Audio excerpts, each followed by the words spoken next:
From Wakefield, it's the Nolan Car Night Show, starring Nolan, where you join Nolan's guest this week, Robert Funaro, to the show. And now, ladies and gentlemen, here's Nolan. And welcome back, ladies and gentlemen, to another edition of the show. And let me tell you, folks, and I've said this for a few other people, but this one truly is the cakewalk, whatever the saying is. This one is a big deal for me. We have a pretty important person on. He's one of my favorite actors on The Sopranos. He is a wonderful person. He is from New York. You love him. You know him. He was once the Baron of Brooklyn. Now he's the Sultan of Staten Island. You may know him only if you're a member who likes Florida. Chef Birdie has nothing on him. You may even see him as a man in blue on TV. He's the one and only Robert Funaro. How are you doing today, Robert? Well, it's a pleasure to be here with that kind of introduction, baby. It says it all. Thank you so much. I'm really very honored. It's very good. Nice. I had to do my best on it, so I wouldn't slip up or not rise to the occasion. Now, obviously these are wild times, interesting times that we've been in the last few years. But on Instagram, you posted of a new addition to your family. So congratulations on that. Oh, thank you for Juniper. Yes. Yeah. Thank you. My daughter's baby, Juniper. She's 6 pounds, 2 ounces. It was beautiful. Yes. Thanks. Well, congratulations on that. But besides that, how's life been for you at this point into all these wild times? Well, the 2 years has really been a rough road. But the thing is, I think we gave birth to another generation of Soprano fans. Yeah. Because being on Instagram, which my sister suggested I do, was one of the greatest suggestions I ever did. I was able to book some work in terms of appearances, and that generation that really got into The Sopranos again, Sure. we never knew of it. We had a rebirth in a way. Sure. And I've been busy doing some appearances, do some signings. I'm working for Sopranos Memorabilia, Andrew Frank Group. I met Andrew through the Instagram, and he manages me and manages these appearances. And I've also met Meta Sopranos. We're doing NFTs with Sopranos. Yeah. The first Soprano to do an NFT. Yeah. I know nothing about the Ether coin or whatever it is. I keep my denture in here. I'm getting an implant next month. I don't know. Anyway, so it's been a really rough 2 years in terms of work, but Nolan, it's been really Sure. pretty slow. But of course, it's forced us to do other things like developing my own things and Sure. working on plays that I like to direct. And also besides act, I booked a job, which my first job will be in 2 years. In August, we're going to shoot something called Awaken. Congratulations. And thank you. It's going to be an independent production, but it has been a challenging time in terms of the work itself. For Sure. those who are in the inner circle, they've continued to work, but I think that a lot of things were put on hold, Sure. like Coda and also the Many Saints of Newark.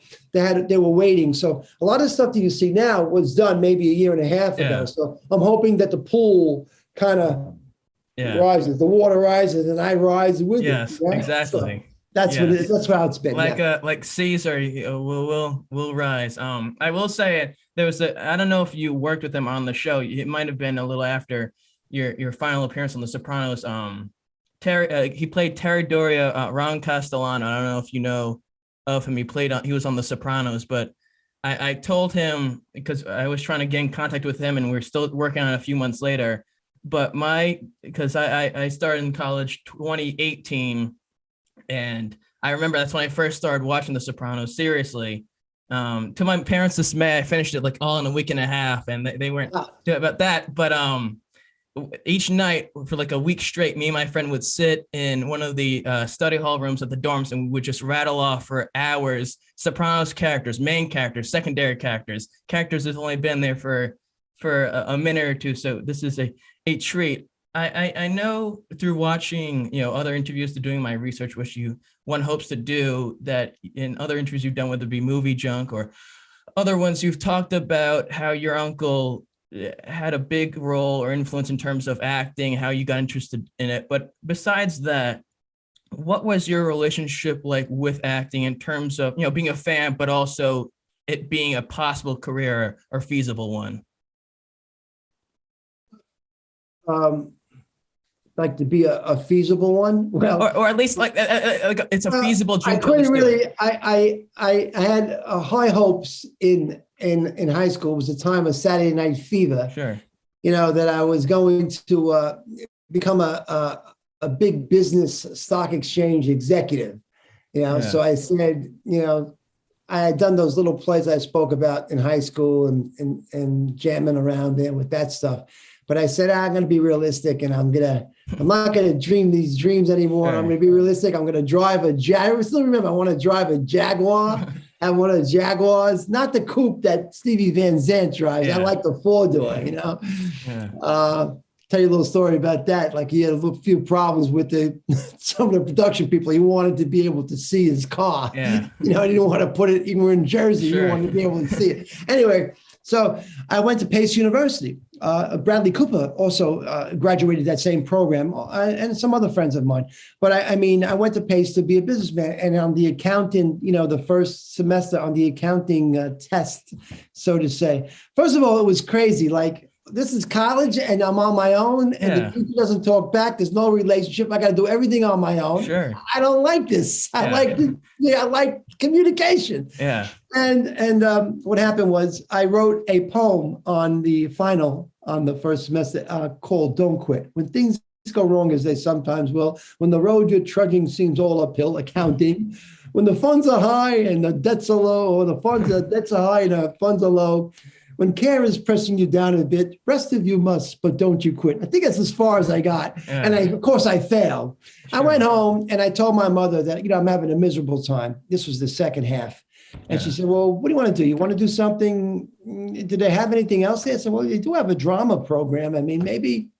And that's how it happened for me. I got into the drama program and I really liked it. And I kind of excelled. I made a few of those college people. I was a little jealous because I came in as the outsider. Yeah. I started and Dr. Dr. Dubois, as in Blanche Dubois, he said, now that's the way you got to do it. That's the way, like Bobby did that. Everyone was like, that son of a bitch, he comes in here, So, and that was a very big competitiveness, which I didn't really excel in. I've never excelled in this, but acting is so competitive, but I didn't really continue with it. I did stop. I didn't graduate. Sure. Because I guess I was very impatient. I wanted instant results, which is something life had to get in between that. And then finally I had to say, well, if you want to learn this, you got to really put your mind to it, because there's a craft to acting. So that's how it, Yeah. Well, I want to ask you about that when you switched, and you mentioned how, your parents, you spoke with your parents and they asked what you wanted to do. My mother. My father was like, he's my father, we finally, it wasn't really, I had a good relationship. My dad's a great Gregory Peck kind, person, great man, and God rest him, but we had a little bit of a communication thing, because I don't think he had the artist in him. Although his brother did. I've talked about Martin Funaro, who I got the bug from, but there was a kind of, so my mother really reached out to me, you know what I mean? And I was able to connect with her. Yes. So what is the question now?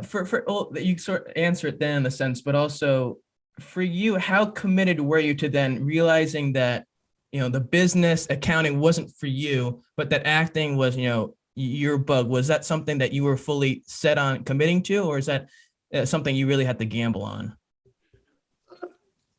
At that stage, it was really the only thing that I enjoyed, that I could really do, that I could enjoy. Yeah. There's a possibility. I never knew the possibility of having a career then. I don't know if I believed in myself at the time that, this is something that I really didn't look, as they say, as Joe Pantaleone said the first season, Bobby, you got to always look around the curve. See, I see around the curve. And that's his first lesson to me, That's the only lesson he gave me that I listened to. And it was a good lesson, but I learned something great in that. I didn't really see around the curve then. It was more, and of course I left the program. And I decided to live my life, which I did, and I really didn't pursue it until I fell out of love with this person that I met in the college. And then when I fell out of love with her, I finally said, well, maybe I'm going to apply myself, because my dad was, I was living outside my house.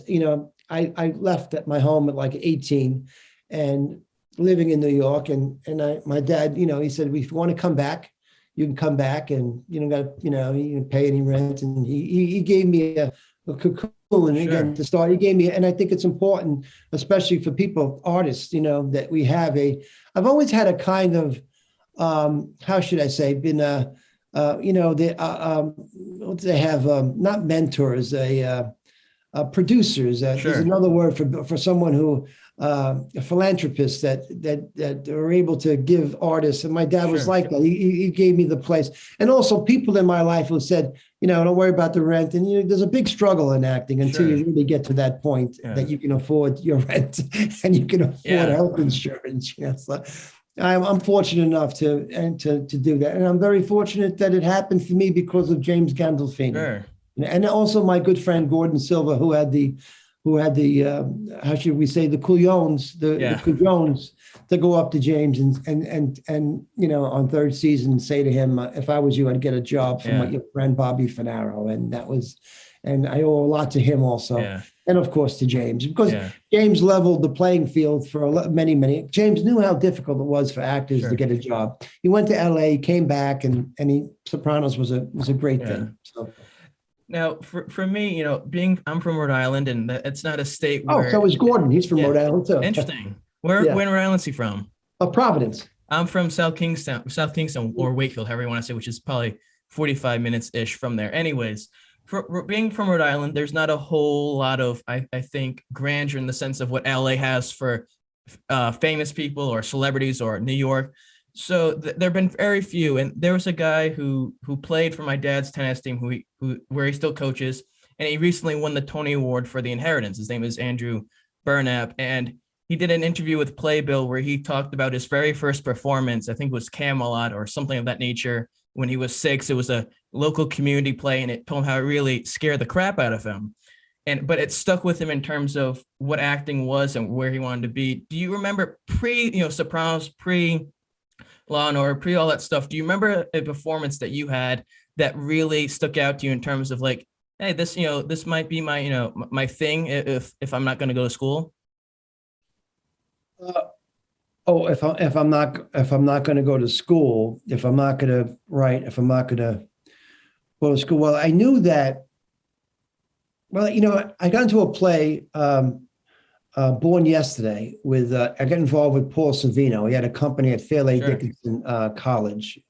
Sorvino was doing with Gary Sandy from television. I don't know if you know him. He had a hit television show, and Gary, I guess, in the off season, decided, and Paul met him probably out in LA and said, I'm starting a theater company, the American Theater Company, I think it was called, and I'm doing it at Fairleigh Dickinson. And we're going to use that as a place to do the season. And they had a season plotted out, and I remember he was having auditions, and I landed one of the roles, Noah, in that, the biblical name Noah, and played, one of the protagonists, my sister, who meets it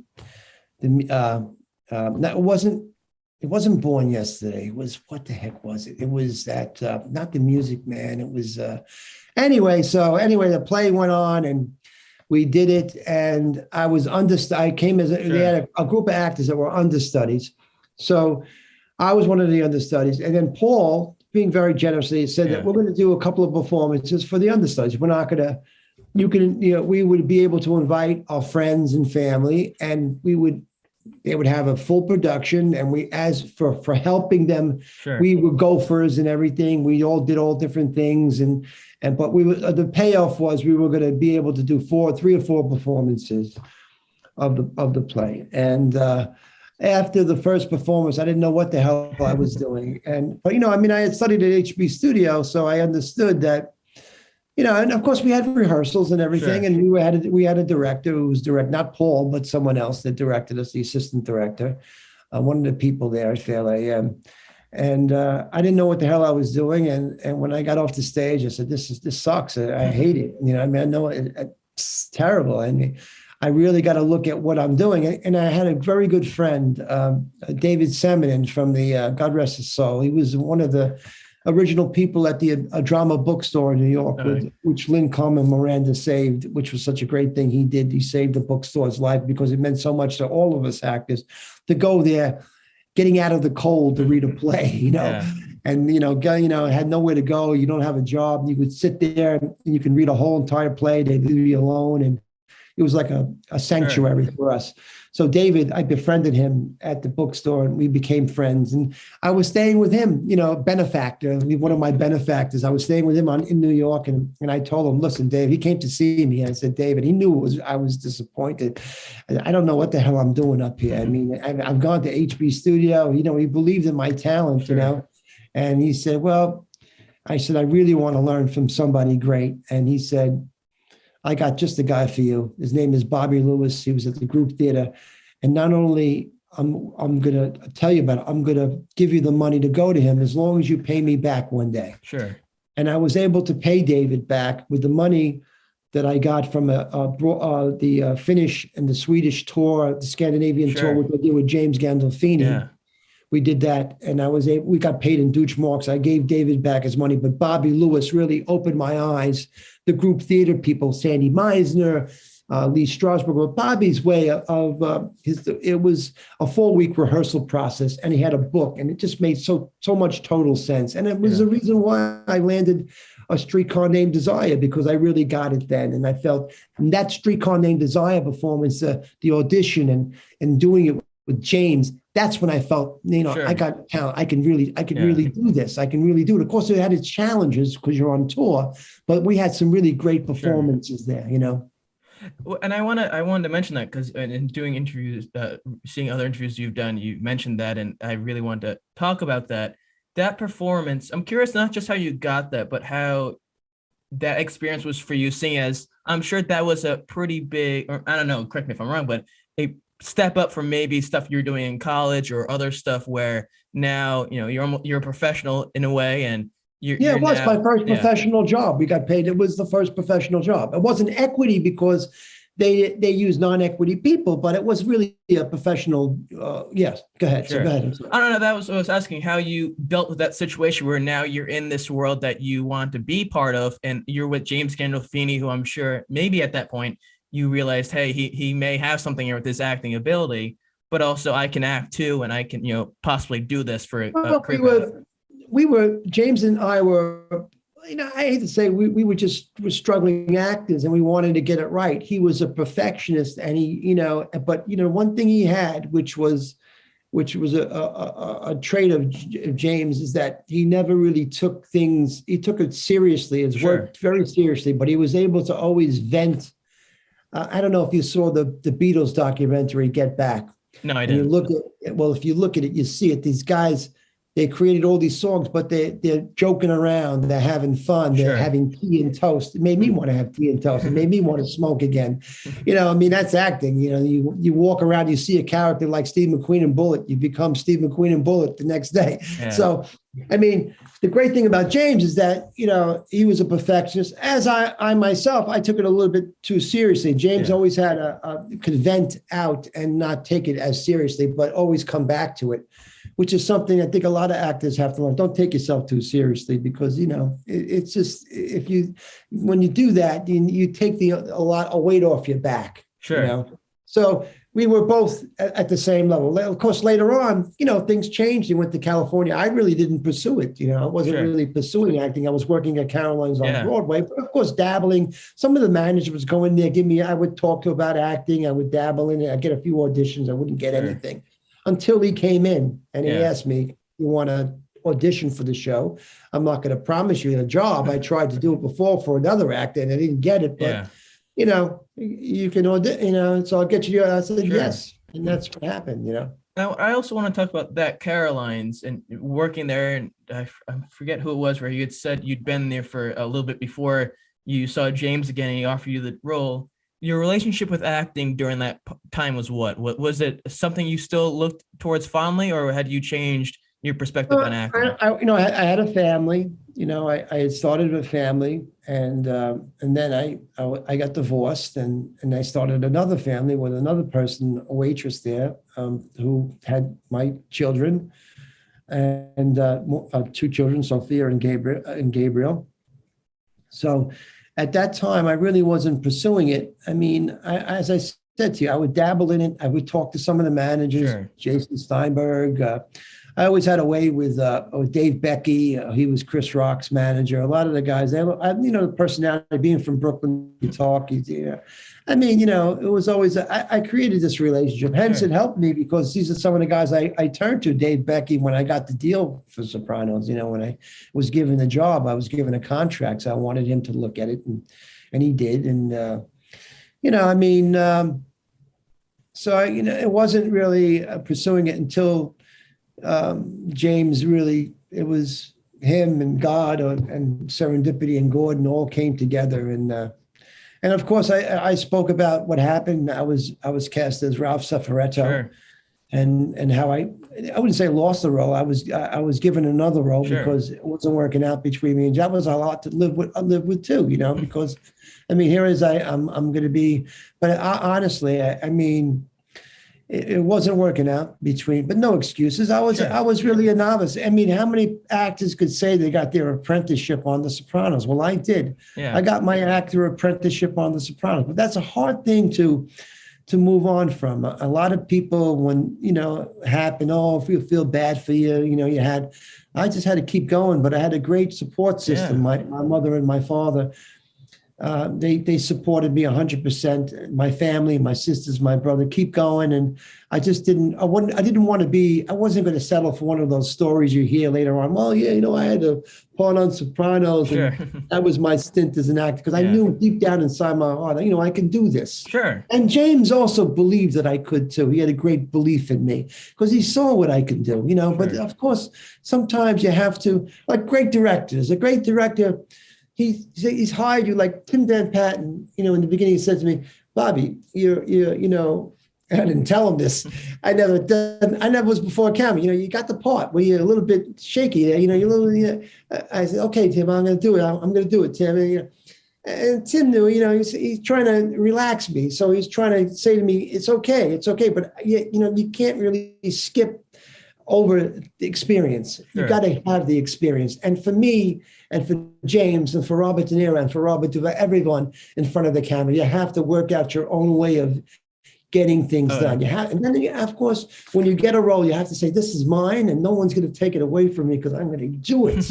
You know what I'm saying? Yeah, so that was my experience. I hope that helps on some other actors. So say, don't quit. Don't quit, Well, and I think also, and I'm sure that, helped you to longevity in terms of being on The Sopranos, but then also do it after what you were doing after The Sopranos or during it, because I think there are a lot of actors, and I may be wrong because I'm no actor, but people who are part of successful shows, successful movies, and then that's it. And then they sort of maybe stick to that, situation where they don't do anything else and they sort of stick in that past, but you moved on, you did other roles. And I think you're someone who is very appreciative of that show and what you did on there. And I know how much you thought highly of your last scene. When you joined there and James sort of was talking to you and he offered you the job, and then comes he time offered me the audition. He didn't offer me a job. He offered me the audition. When you auditioned and then you got it, or even maybe during your audition, how did you deal with the fact that at that point when you joined, the show was as successful as it was? Was that something scary to walk into? Let me tell you something. It was frightening, but man, it was a chance, and I did a lot of praying even before I was at Silver Cup. I did the audition with Georgianne and Sheila. Sheila Jaffe wasn't there, so it was for Georgianne, and it really went well. And they liked me. She liked me. And I guess David saw it, said, all right, bring him in. And I had to get in front of all those people because you have to audition in front of David, the costume, the wardrobe person, Tim Van Patten, who was doing the director of the episode. I had Jimmy behind me 100%, you know what I mean? So I had that thinking that this guy can do it. But it was quite a frightening experience. And I did a lot of praying and serendipitous. I was very fortunate to land the role and to stay with the show. Sure. And I'm very, very blessed that occurred, because it was a great apprenticeship. I would call it an apprenticeship. Sure. And then, of course, by the last season that I worked on, it became a lot easier, and, Sure. and I was able to really get the hang of it. Yeah. Well, I know, watching the show and being a big fan of it as it is, seeing your character's arc and the more time you were getting on screen in each episode, each season. And I had two ladies on, or at least one of them was a background character briefly for maybe an episode or two here and there on the show. And she talked about how she dealt with the fact that although she's not the main person in the show, not part of the main cast, she has to do her best to make sure she's not screwing anything up and she's reading her lines and meeting her marks. Before your character grew in terms of screen time and whatnot, how did you deal with that fact where although you're not the main person, you still have to make sure you're doing what you have to do to make sure the show runs smoothly? Well, you take whatever that's given you, and it was tough for me because I was Ralph. I had big, I was playing Joe Pantaleone. And then I had that was tough alone. And then being with those actors that all knew that, hey, he was, you poor son of a bitch, but it's okay. You're gonna be, Let me tell you something about television. Television is you got to have it just there. Sure. They don't want it. There's no really, it's very, maybe most TV shows, there's not really a process there like there is in plays. And sure. I think in film, there is some sort of a process that you rehearse, but in television, you just got to have it. So that was really tough. But of course, I did all I could to be the best I could. And maybe I pushed a little bit too hard in the beginning in my work, and I had to settle back. And I would have discussions with James, and he would say to me, Bobby, it's just like watching TV. Sure. You got to be small. You know what I mean? It's like watching TV. It's another technique of acting, and you got to get the hang of it. It's not like theater. Sure. I think, if I was to choose, I think I excel. I have a friend that excelled in all three mediums, but I excelled more in theater. But now I like film too. I like all the three mediums, sure. Television, film. It's a chance to really grasp things and do it, but it's definitely a different medium. It wasn't so easy in the beginning, I want to ask you this, and this may be skipping to a completely different, show. Law and Order, you started around the same time, I believe, as Sopranos, according to IMDb. So I don't know how truthful the IMDb is, but we were off season, and then I would land other roles. Yes, in the off season. Was that just because you auditioned for it and you got the role, or did Sopranos early on have some sort? I don't want to say it helped you, but sort of, that was in your credits, and that they. It was definitely was a credit to be looked at. You know what I mean? To be considered. I was on The Sopranos, and of course the audition with Jerry, with my first Law and Order. I did about 4 or 5. You remember that there were 3 Law and Orders being taped at the time, so they needed New York actors and authentic New York actors. That was the greatness of the show. They used really New York, scraped them off the street, and I'm a scrappy kind of a character that can be, and other things too. But that particular one with Jerry Orbach was really, I really enjoyed working with him. That was like my favorite Law and Order that I did, working with Jerry Orbach. I mean, he was a real pro, a great theater man. And I learned a lot, from him on that day that I worked with him. Jesse, good guy too. And so, it was a great experience. And of course I did some others, which were good too, but I really enjoyed working with that. I remember my character was kind of sarcastic. He did some sort of sarcastic kind of a thing. He didn't get it right, and they were annoyed at me and everything. And I never forget, Uncle Nick said to me, you wore your holster. You should have wore your holster. You should have had you wore your holster wrong. That was his critique. Not like, hey, you're on TV. Yeah. And I love my Uncle Nick. He was like the greatest guy. Uncle Nick, I still love you. You're the greatest, Yeah. But he was a hard guy. He was a pretty hard critic. I mean, who would have thought you're in high school, and you get on TV. Sure. It's a great. To do it is there are certain milestones. I think for Sopranos, I didn't realize what was happening at the time. I was just like thrown to the lions for myself, But then when I worked with, I think finally I work with Marty Scorsese on vinyl. Yeah. And that was a good experience. But then when I finally landed that role in Irishman, and I was with Robert De Niro, going home that day after doing the scene with him, that was a great day in my life. You know, you got to say, you know, the feeling of, wow, I really come a long way to work with one of the genius actor like him. Yeah. I mean, and who I was like, it's like one of my great heroes, great heroes. So I want to ask. I want to ask you this, and you said this, and you mentioned before how your final episode was a highlight for you in terms of how you went out and how that was presented. And I know you've also shared about how when you cracked little Polly's head open with a Snapple can, which me and my friend, the same friend who I mentioned, we name characters against each other. We do that line together when we see each other, and we try our best to do the raspy voice that Carl did with his when he's saying, "You ought to know, sweetheart." You ought to know, sweetie. Yes, like kissing a fireman with a mustache. Yes. Besides that, though, in your final one, what? What'd you say? Oh, I said kiss. Yeah. No, I know. That's what. Yeah. What'd you say? Yeah, I'm good. I got you. I fooled you. Yeah, you fooled me for a second. But besides those two episodes, though, was there another one, or maybe two however many that stuck out to you in terms of ones that were memorable for you? I really like the Columbus Day one with Stevie. Sure. I mean, Silvio. When I was blowing my nose, I thought that was a good day for me. Even though I didn't have a lot of dialogue, but the blowing my nose was. I thought I did that really well. I thought it was comically timed, pretty good, you know. And I really enjoyed that day. That was a good day. I mean, in terms of, it was a small little bit, but I come from a very comedic background, and I thought that really played really well when he told me to keep it down or whatever. You know, that was a good day. I can't remember for another experience. I'm sure there were. Later on, the Snapple bottle was fun. Sure.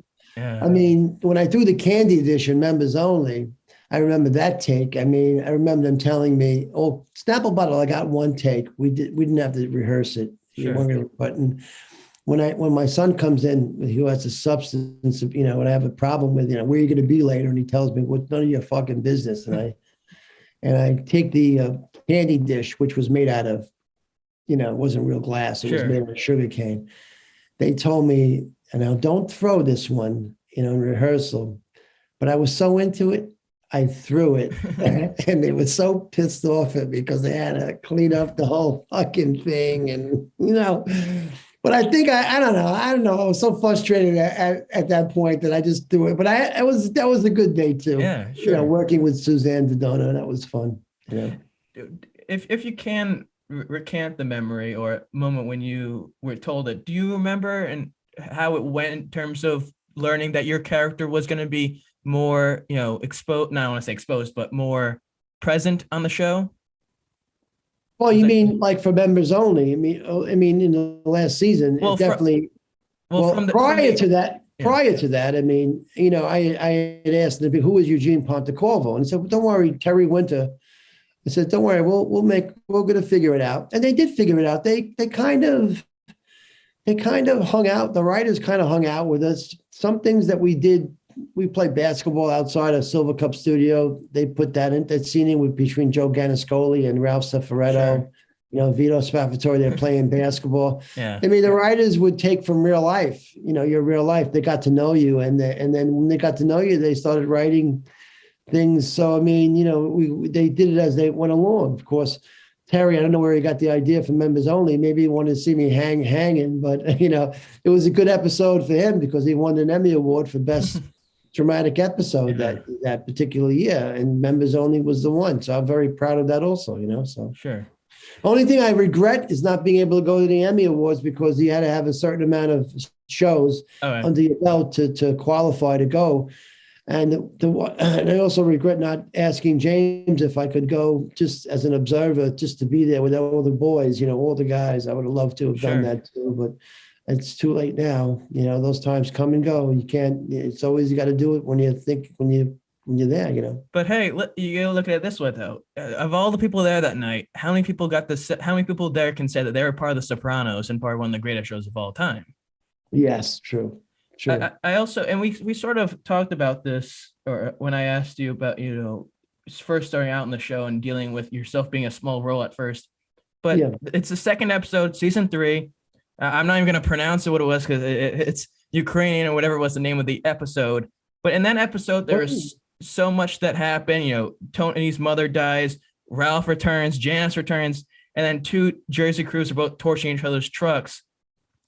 And then, you're there at the end and you're beating up the appraiser with Ralph's character. When you're coming into that sort of setting where there's so much happening right away, how do you assess that? Oh, you mean the one that with the baseball bat? That was my first scene. Yeah. I was like terrified, but Joey Pants, he was just great to work with because he just like such a pro, and we just went through the ABCs of doing it. I mean, it was terrifying, of course, but of course, in my case, it was kind of, I hid behind that. It was a shield to do less. For me, less was more. Less was more. It was going to be a learning curve for me. So in a way, I was shielded by that, by Eugene's, his working his way up, which is what a lot of guys do. So it was interesting that the writers and Terry and Robin and Mitch, they figured it like that. So, I mean, the progression of a wise guy, it starts with those kind of things, sure. And with the juror, I told them Uncle Junior, we know you do the right thing, But I mean, that was also a great. I enjoyed doing that one too. That was a good scene. I like that. I mean, you learn as you go along, but it was definitely a progression. Sure. It was. It's humbling, but at the same time, it's very rewarding when you get to the end and you have a great episode like Members Only. Sure. So. And I what I like though about Eugene and your character, and it speaks to the quality of actor you are, is the arc that it changed. The characters changed as the end. You see when he's wanting to move down to Florida and retire, Tony doesn't let him. His son has his problems drug-wise, and he's lashing out, and he's getting mad at his son. And then you see him, buy Tony the stuff to hopefully get him to let you leave, and then you kill. What was the guy's name at the end that you killed him in the burger store? Teddy. Yes, Teddy. And it was just a complete arc that changed the character, and it was just well done. One of my favorites. And I don't know if I think it was Steve Sharippa had mentioned it. It might have been when you did Talking Sopranos, their podcast, him and Michael's podcast, and might have asked about when your character gets quote unquote whacked off or killed, and he said Tony Sirico does the old mobster gun. He goes, da, da, da, da, da, da. But when it came to the end of your run on the show, could you tell at some point that, oh no, maybe my character's end is coming, or is it just something that, one day they just say, hey, this is the end? Well, let me make a correction. With Paul Zovino, the play was called The Rainmaker. It came back to my memory. The Rainmaker. Okay. All right. The Rainmaker. All right. Let's move on. That David usually reserved. Well, before the season, that was the first episode, Members Only. Sure. I kept getting calls from certain actors and who were receiving breakdowns, and my manager said, my manager at the time, I think Eric Faber, God rest his soul, Eric, great manager, we lost him. He had said, you're getting a wife on the show. You know that? I said, really? This is fantastic. I'm getting a wife. And you have a son too. Really? I mean, what? Wow, finally. I mean, they're getting ready to do something. I got a wife, and he said, I think I said to myself, well, this could be really good. Yeah. But this could be really kind of bad too. Sure. Who knows what they got in mind? Yeah.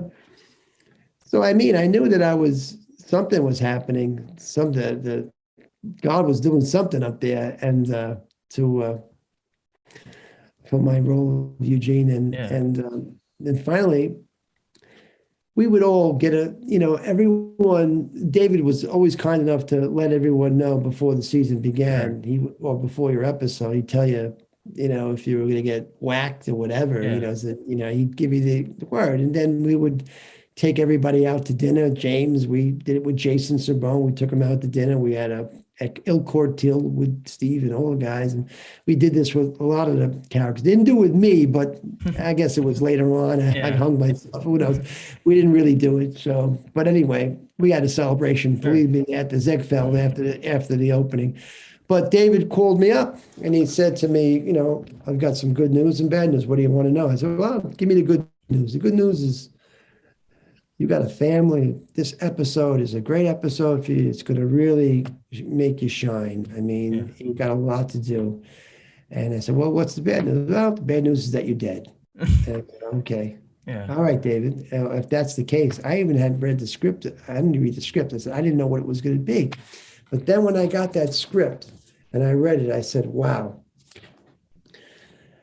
It doesn't really matter how long I'm on this show. I could be on another 2 years till the end. But this particular episode is a great episode for me because I never forget what Marlon Brando said. And I'm not saying I'm on any level with Marlon Brando, but I do remember him saying about On the Waterfront that when he played Terry Malloy, and he had I could have been a contender. I could have been somebody with his brother, with Rod Steiger. He said, people could relate to that because how many people could have been a contender? And I said, well, how many people want to get out from what they're doing? Sure. You can't escape. Whether it be wise guys or businessmen or they're in sanitation or they're doing whatever they're doing in their lives, they don't get a second chance. And, people are going to remember me as the guy who wanted to get out and who couldn't. You know what I mean? Even though I hanged myself, still, I think to me it was, they speak about me at the following episode. They don't really say anything nice. Michael says I'm a mutt and everything, but I did it. I sacrificed myself for my family. To me, it was so I can liberate them. That wasn't brought up, but in my mind, that's why I did it. I looked at the pictures. I saw the goodness of the life they could have.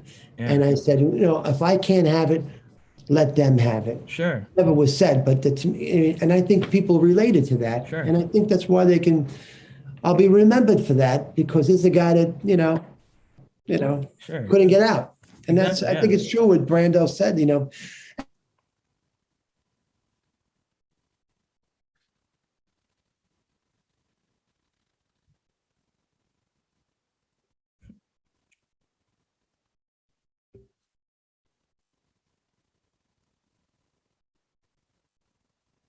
but there are other roles that you see, like one of my favorite films is A Shawshank Redemption. David Duval is an excellent actor and, really a professional theater actor too. He's really great. I really enjoy his work. So, I mean, you learn from these greats, Sure. I want to ask you this next question. And speaking of the longevity you had on the show and that sort of stuff, what does that say, not just about what the character meant to the show, but also your ability as an actor to have lasted as long as you did on The Sopranos? Well, I mean, you have to be able to run with the pack. Sure. It just proved that I can run the race. I didn't come in first place all the time, but let me tell you, that was my Kentucky Derby members only. Sure. I came in first place that night. I never forget. I had my mom and dad, at the Zegfeld. We saw the premiere there. It was a great night for me. And my mom, when I hung myself, she just looked and so she wanted to see it because it was so. She felt it was so believable. You're still here with me, and she was so happy for me. My dad really come full circle with my dad. He really understood me, and I think he was really. I don't even think he was really very proud of me. Sure. And and then afterward, I never forget. They made us at the after party. I think it was at Roseland. And one of the places out there that they rented, the Sopranos rented to have the after party, they all called us all up to the bandstand to take a bow. And Jimmy, he looked at me and said, "We did it. We did it." Sure. And I said, "Jimmy, yeah, you're right. We did it." Yeah. thanked him so much. He was, from the bottom of my heart. I truly miss him. He's really missed. And Michael's a wonderful actor. Sure. No matter where he goes in his life, he still has his father's genes and his father's the traits of his dad. Not to take this so seriously, because you gotta be able to laugh too, and levity is very important. I think in anything that we do, and I mean, of course, and get back with the Let It Be thing, to get back the documentary, you see the Beatles having fun, and they have the fun. They do all this stuff. But then of course they come back to doing. You can't be serious. But anyway, that was a great moment after that episode. At the after party with James. Sure. And I don't want to get sad or depressed. Continue on another note as well. But in other interviews you've done in other interviews you've done, you've mentioned role models, and not just your uncle, but another man who is one of my favorite characters, who not only was in Sopranos for one brief episode, but he was also in the Godfather trilogy, and that was Richard Bright.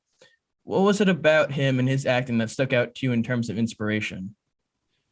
Well, I met Richard doing Golden Boy, which is a play by Clifford Odets, and it's about a boxer, and it's about his career, and he meets a woman, and he kind of is foiled by the woman. She falls out of love with him, and he's got to keep on going, and how the love gets in the way of his career. You have to choose between both, and he kind of commits suicide. It's funny, he commits suicide in the end with her, I believe. I think that they do something happens to them. I don't recall, but something tragic happens to him. So Richard played his trainer. And that's how I met Richard, through Vincent Pastore, because Vincent was a great theater lover. Sure. And Vincent, it was great in the off season to be with people like Vincent Pastore and Maureen Van Zandt, who runs the Renegade Theater Company. Well, I'm still a member, not doing as much as we did in the beginning, but these were great times for me in terms of the off season of Sopranos, and being able to continue acting with Vinny and Maureen, and Stevie Van Zandt was producing some of the plays, and we did Golden Boy, and Vinny brought Richard and Richard always wanted to keep working. So I met Richard, and Richard wasn't able to continue to play. He had a health issue, but I remembered that I met him, when I played Moody, one of the lead characters in it, and we had a relationship in the play. And we were talking about acting, and he would give me a few pointers, and I said, "Man, you're right about that." So finally, I think it was the next season, I said, I reached out to him like I reached out to David Semin with Bobby Lewis, and I said, this guy would be a good guy to know, because there's something about his acting that is tremendous. Yeah. You know what I mean? I never forget The Godfather closing the door with Michael.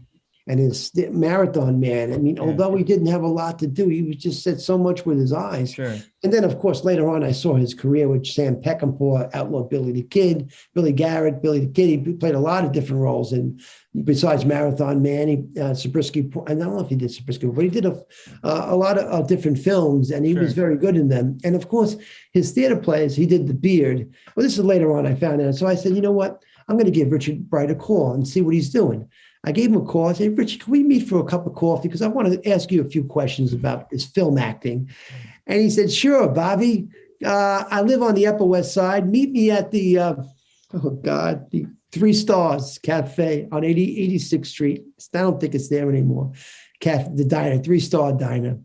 And Richard met me there. I never forget sitting at the window and seeing him come across the street. He was wild, and he was really, he was really happy to see me. And I said, this would be a great guy to get. And my father always said to me that biblical thing, iron sharpens iron.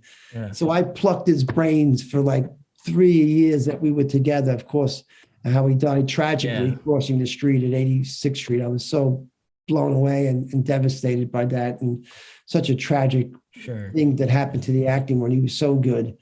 But anyway, he became my friend and my mentor. And I remember him saying, I said, Richard, I got this members only, man. You got to help me. I said, oh, well, put it down for now. We're going to get to it. I said, okay. I didn't take it so seriously like James did. It's like, I said, that makes total sense. But, I picked his brains for like maybe 2.5 years. We became great friends. We shared I came to my mother's 50th anniversary party. I got to know his ex-wife, Retanya Alder, who's a great actress in her own right, and his son, Jeremy Bright, who's an actor now, and he's with my manager, Diane Prano. So, I mean, Richard was a great influence in my life, and he continues to be. I think about him all the time, the things that he said. He was a sage, a wise man. You know what I mean? One of those people. Sure. I always refer to him as, he saved the village, is a biblical thing in Ecclesiastics. There was one man that no one listened to him, but then, then the flood came, or something happened in the town, and he told everyone what to do, and he saved the town, the person no one will listen to. And, that's who Richard meant to me. He was that man. He was that, God, very much I was very much a disciple of Richard, Great actor, great actor, man. I mean, I forget. I don't want to. Not everyone has those kind of eyes and his look. We're all given what we're given. Sure. You know what I'm saying? And we have to make do with what we're given. Sure.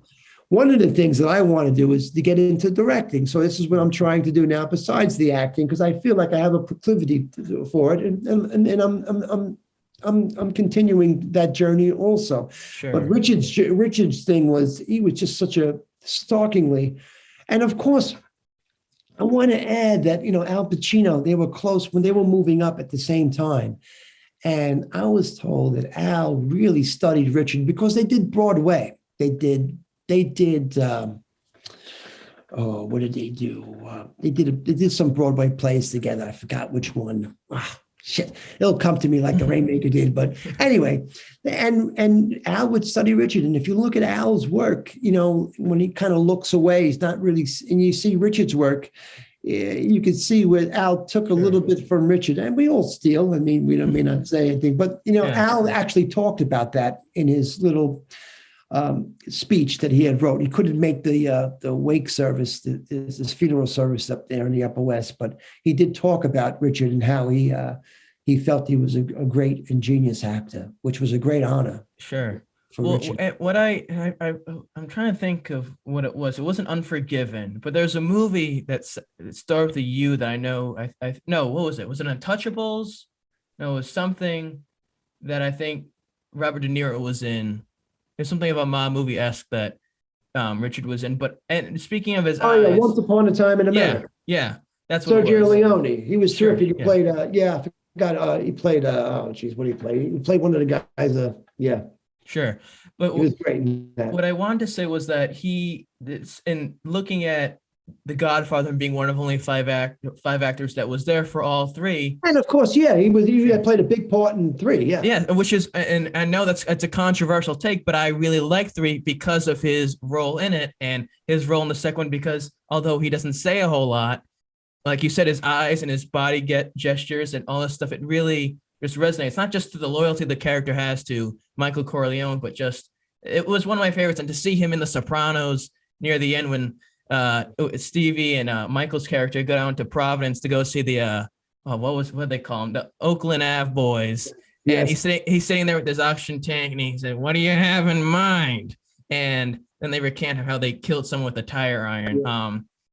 But it was the truth and honesty to Richard's acting, and he brought that super truth, honesty. He couldn't be false in any of his work. He brought this level of greatness to it. No matter what he was given, he ran with it.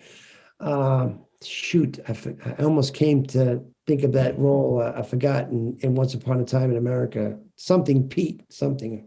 But there was a great honesty he had and great truth, but his eyes were piercing. They just had, who could forget when he holds, and by the way, he told me the story with Dustin Hoffman. He held him down in Marathon Man, when they put him with Laurence Olivier. And I asked him, what'd you talk about with Laurence Olivier? They must have picked his brains. We talked about the weather, we just talked about regular things. And you know what? That's a good thing to talk about. You don't got to talk about Hamlet or whatever, it's just regular people, but when he held him down, Dustin had said to him, I really want you to really do it, because I want to really feel that suffocation in the thing. So he held him down a little bit too long, and he freaked out, but he used it. But I think he wasn't too happy. Dustin Hoffman wasn't too happy when he got up because Richie was really enjoying holding him down. These are the great things that happen on set. Well, how many times do you get to experience that, holding down one of the greatest actors of all time, Laurence Olivier? I also want to talk about a role that you did that you're known for a few years ago that finally came out, being the Irishman, but that was also coupled with, or not, obviously not together because it's a different story, but coupled with, I think, a new generation of a mob type of entertainment compared to what happened in the early 2000s or the 90s and so forth and so forth. But what I want to ask you though is, Many Saints of Newark that came out finally after a while it took to finally come out, similar to The Irishman. When did you first see the Many Saints, and what were your first thoughts? Well, I saw it. I went to the theater to see it. I like to see my things in the theater because I think that filmmaking is for the big screen. Of course, we all do it in it's a different experience in our living rooms. We use it as a tool, as actors. We want to see performances. We want to see what the other actors, because we know there's cameras and there's set people, and we're thinking about all that and the person's focus and the actor's focus. So I went to the theater to see it. I thought there were, really, how should I say, like really great moments, rays of light of the beginnings of how things occurred. Sure. I also think that, it was a big story to tell how it happened. It was really a big, it was hard. It's hard to say in an hour and a half how things begin. It's not easy. There were great moments, and I thought there were moments, well, I don't know. I mean, maybe it's so much. It's maybe too much to say. Exactly. Maybe it should be a little bit trimmed. I don't know. I mean, you know what I mean? But I did enjoy some of the earlier characters, seeing Paulie Walnuts and I mean, I'll be honest. I thought it was okay. It was good. I had a different feeling from the TV show. But I don't know about you, but a lot of people tell me the same thing. They didn't really they get with it and everything. But maybe some things don't transfer from TV to film. It's not as easy to do. You know what I mean? And I think it's true. I think that certain things can't make that step. Yeah.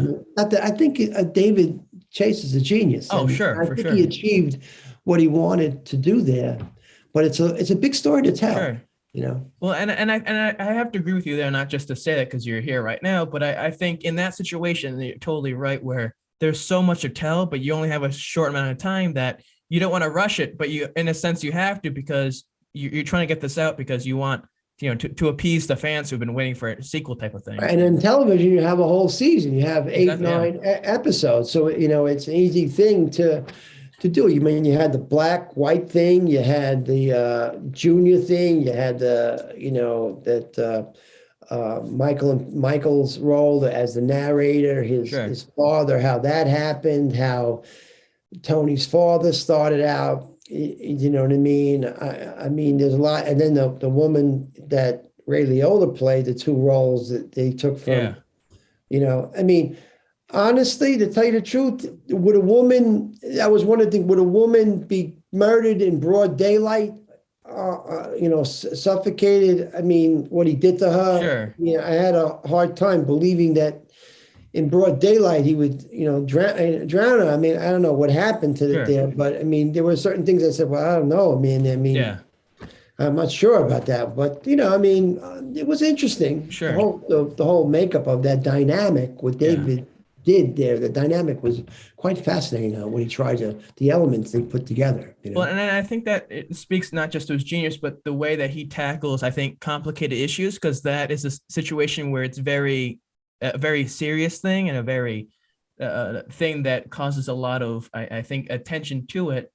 But I think it was overall, but I think in general, though, and this is just my opinion as someone who likes the genre of entertainment, that it's hard to replicate something they used to have, like The Sopranos or Goodfellas or Casino, something like that, where it was so good that you can't replicate it, and you can try your best to have a nostalgia trip where you have Uncle Junior's character say the same lines. What was it? We know that what you're talking about is true, because if you look at Godfather 3, but the good thing about Godfather 3, I understood, and I think Richard told me that Robert Duvall was slated to do a large part of the film, and because the studio wouldn't pay him the money, I don't know if it was $1 million, or maybe it was more than $1 million.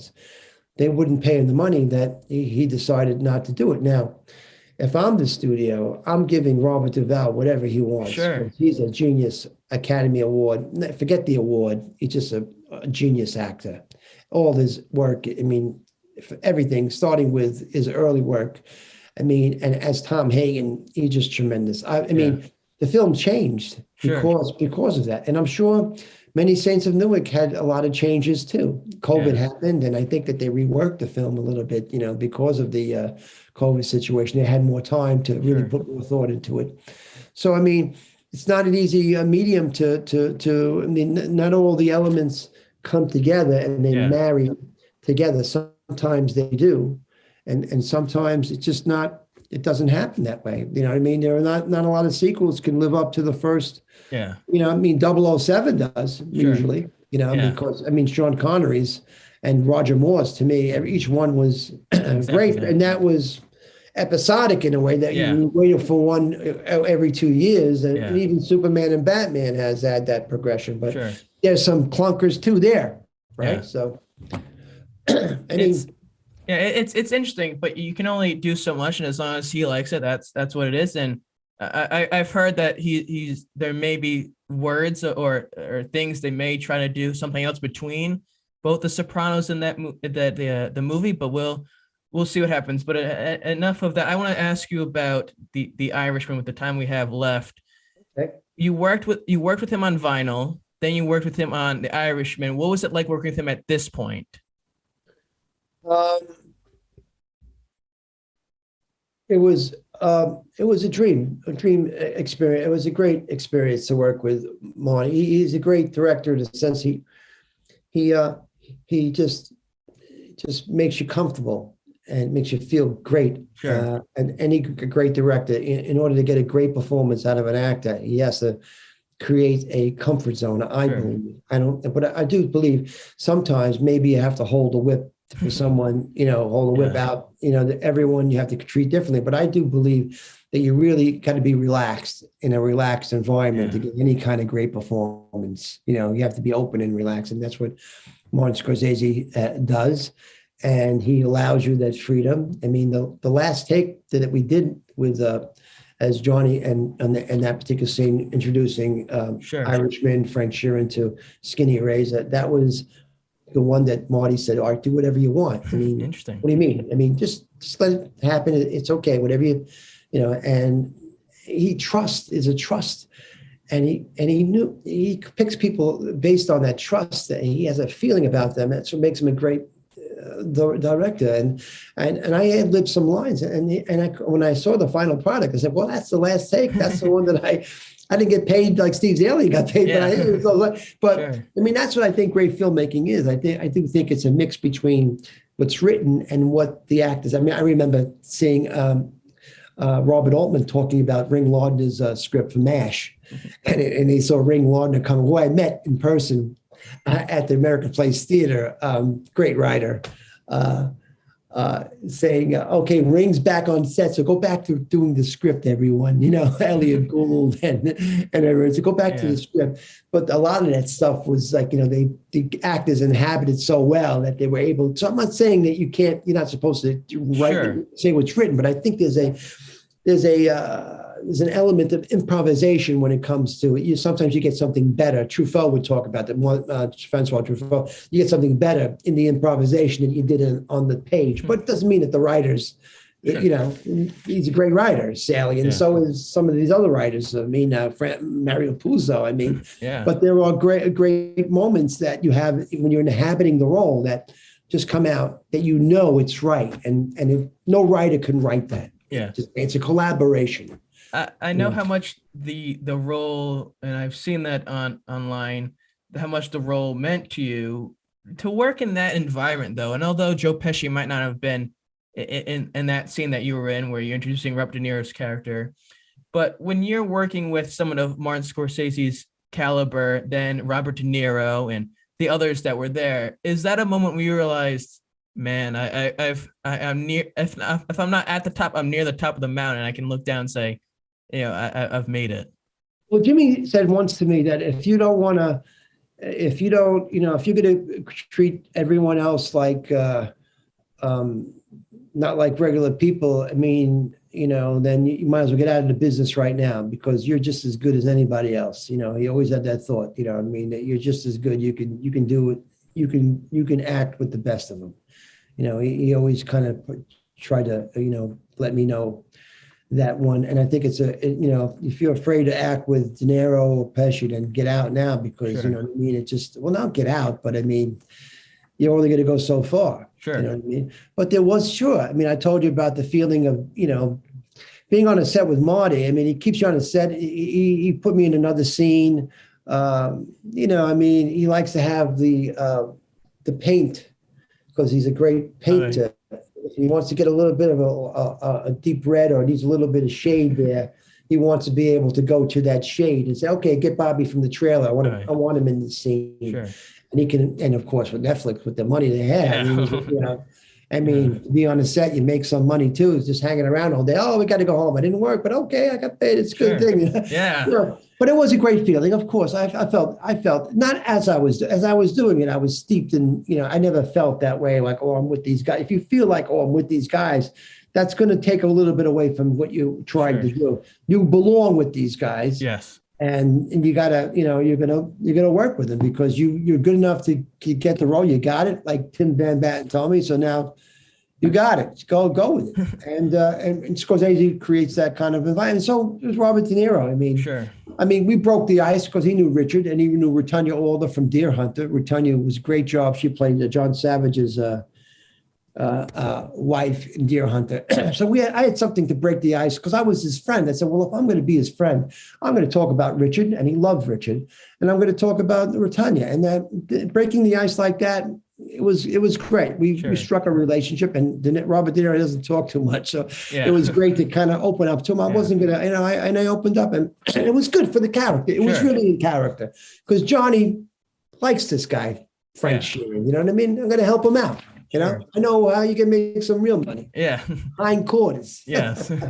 Yes. Yeah. I liked, even though the movie was a little long, it was a very well done movie and I liked it. And it was definitely, in my opinion, worth the wait. I think Joe Pesci, he's a great actor. And I know, as in the last, I don't know how many years, 15 or so, that he sort of slowed down in terms of acting, but his performance was perfect and a total Joe Pesci. I want to, kind of end, a lot of more Marty's movies later on, people realize they're masterpieces. I think that Casino at first wasn't really taken as a mess, but Goodfellas was more or less, but a lot of his films, there's so much detail that you miss. Yeah. And you should see it in the big theater too, like The Irishman, and I think that television, being in your living room, watching a 3-hour movie is different than going to the theater and seeing a 3-hour movie because you're there at the theater to see the movie. You're not on your phone. Yeah. You're not fucking texting. Yeah. So it feels long because I just had a 3-course meal and the movie's still on. Yeah. I mean, whatever. So it's a big difference, And I think, and it's unfortunate with the movies, and it rings true that because it's a whole different environment, but when you're in, and it's a byproduct of the whole pandemic that movie theaters closed down, not there to experience this stuff. So you can't go back into your youth and experience, but now, time is changing, movie theaters opening back up. But on another note, being part of the television shows that you've been part of, Ray Donovan, Law and Order, Vinyl, Sopranos, all these shows, to be part of something as large and as successful as those shows were, and they have rich histories. What is that like to you, if you can describe that, to be part of these shows? It's a great, should I say, it's a great honor to be a part, to be chosen to be on those shows. I mean, there's a lot, Nolan, there's a lot of actors out there, there's a lot of actors, and there's a lot of stories that I could have did this, I could have did that. Sure. So I never take it for granted, the blessings I've had in my life. I mean, would I have liked to do more? Can you do more when you're in the right place and right time? If I had 5 more films under my belt, you know what I mean? I'd like to have that. You develop more. Like I remember, I mean, if you read David Mamet's book on truth or false in acting, he talks about certain actors who were in the Steppenwolf Theater. They went to California and they were waiting for that phone to ring. And they went 3 or 4 years. The phone never rang. They came back, and David Mamet, great playwright, great writer, said to them, you could have stayed here and you could have did 10 plays, could have developed your craft as opposed to going there and not do, because acting is about working, you know. It's almost like the Grateful Dead. They never did these great albums, but there was something about them.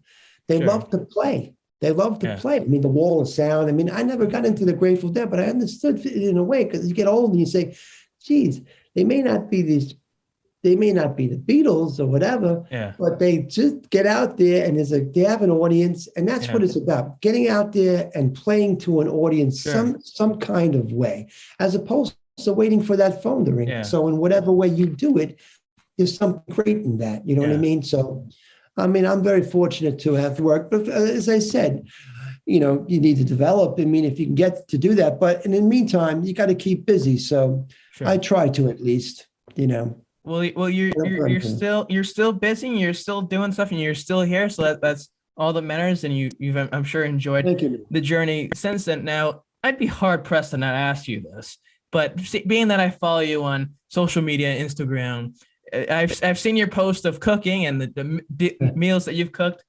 dishes you made. Now, myself, I don't like to say I'm a picky man. I'm more of a selective person when it comes to eating. If I like something, then I will stick to that. I don't like to screw things with it, because if I do, I won't have it again. But for you, and you've shared how a relative of yours got you into Instagram and posting your food on there, and I know you've done other stuff involving cooking. Me on Instagram, but I posted the food myself. Yeah, and the COVID crisis made me post food because I had nothing else to do. And I really like the addition you put with your hand across the screen.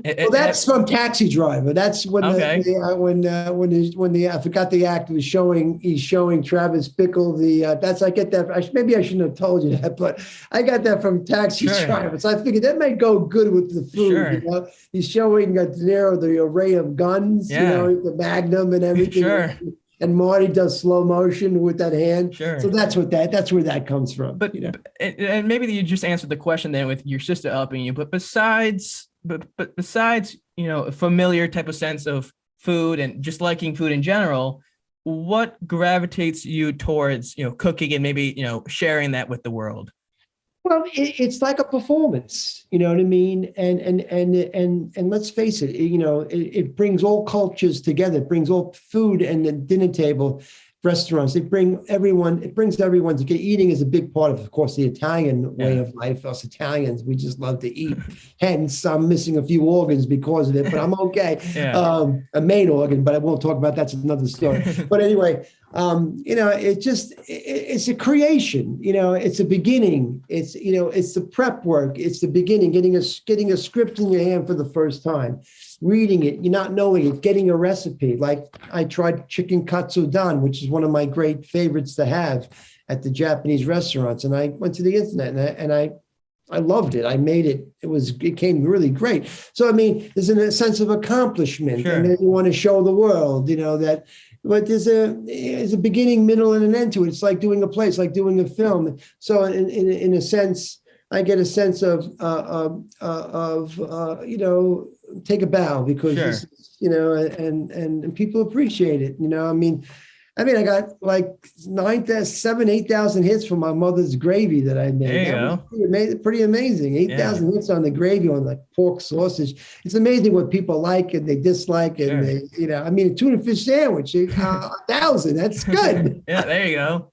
It's a way to pass time, but enjoy it. Maybe it's like what we talked about and Get Back with the Beatles. It's the pastime that when you get more serious with more things. I want to ask you this before I get into a little segment, then let you go. And as I said when we got going, thank you for your time. I'm very appreciative of it. But you talked about at the beginning when we were catching up on how life's going. You mentioned the NFT situation with the Sopranos. Yes. Now, I'm wondering what that was like getting into it, but then also you being the first person from the show to have that. Was that for you a way to stay, busy and stay current and be active? Yeah, I mean, we're always looking for opportunities to stay busy, and the NFTs, and Alessandro Rivera, it's a wonderful artist. He sent me a picture of myself, and I said, "Wow, this is." I mean, it's almost like I told him, "You can be the next Keith Haring." I mean, like it's hieroglyphic kind of work, the NFTs. Sure. I mean, I love what you're doing. If you go to OpenSea 16th Chamber on Instagram, you can see his work.